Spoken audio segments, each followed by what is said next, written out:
Basics of stock market part 14ல இன்னைக்கு நம்ம பார்க்க போகிற வீடியோ என்ன அப்படின்னா, அதாவது நீங்கள் எப்படி வந்து லாஸே பண்ணாமல் ட்ரேட் பண்ணுறது. நான் இதுக்காக உங்களுக்கு ஸ்பெஷல் ஸ்ட்ராட்டஜியோ இல்லை ஒரு மேஜிக்கலான ஒரு ஃபார்முலாவோ எதுவுமே சொல்லி தர போகிறதில்ல. நான் என்ன சிஸ்டம் ஃபாலோ பண்ணுறேன் அப்படின்றத நான் உங்ககிட்ட சொல்ல போகிறேன். இப்போ நான் என்ன பண்ணுறேன் அப்படின்னா, ஒரு எக்ஸல் ஒன்று ஓப்பன் பண்ணிக்கிறேன். ஸோ இந்த எக்ஸலில் நம்ம ஒரு அசியூம் பண்ணிக்குவோம், நம்மகிட்ட ஒரு 1 lakh கேபிட்டல் இருக்குன்னு அசியூம் பண்ணிக்குவோம். ஸோ 1 lakh கேபிட்டல் நான் இங்கே போட்டுட்டேன்.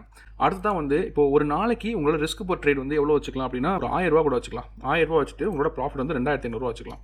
இப்போது ஒரு 20 நாள் தான் நீங்கள் ட்ரேட் பண்ண போகிறீங்க. அந்த 20 நாளை நம்ம கவுண்ட் பண்ணிக்கலாம். ஸோ இதே தான் நமக்கு வந்து கேல்குலேஷன்ஸ் வரும். எவ்வளோ நாளைக்கு அப்படின்னா கிட்டத்தட்ட 20 நாள். இப்போது இந்த 20 நாளில் எல்லா நாளுமே நீங்கள் ப்ராஃபிட் பார்ப்பீங்கன்றது கிடையாது இல்லையா. ஒரு 10 நாள் தான் நீங்கள் ப்ராஃபிட் பார்க்குறீங்க. ஸோ உங்களோட ப்ராஃபிட் வந்து நம்ம வந்து 10 டேஸ்ன்னு கவுண்ட் பண்ணிக்கலாம். அதே லாஸ் மேக்கிங் டேஸ் பார்த்தீங்கன்னா கிட்டத்தட்ட வந்து ஒரு 10 நாள்னு கேல்குலேட் பண்ணிக்கலாம். ஸோ நீங்கள் வந்து ஒரு 10 நாள் ப்ராஃபிட் பார்க்குறீங்க 2500 அப்படின்றது. ஸோ 10 நாள் ப்ராஃபிட் பார்த்தீங்க அப்படின்னா உங்களுக்கு வரக்கூடிய லாபம் எவ்வளோ இருக்கும் அப்படின்னா 25,000 ரூபாயாக இருக்கும். அதுவே நீங்கள் லாஸ் பண்ணுறீங்க இல்லையா, 1000 rupees லாஸ் பண்ணுறீங்க. ஸோ இந்த லாஸ் வந்துட்டு ஒரு நாளைக்கு கரெக்டாக நீங்கள் 1000 rupees லாஸ் பண்ணுறீங்க, அதை அடுத்த 10 நாளைக்கு லாஸ் பண்ணுறீங்க. ஸோ ஒரு மாதத்தில் நீங்கள் 50% ட்ரேட்ஸில் வின் பண்ணாலே போதும்.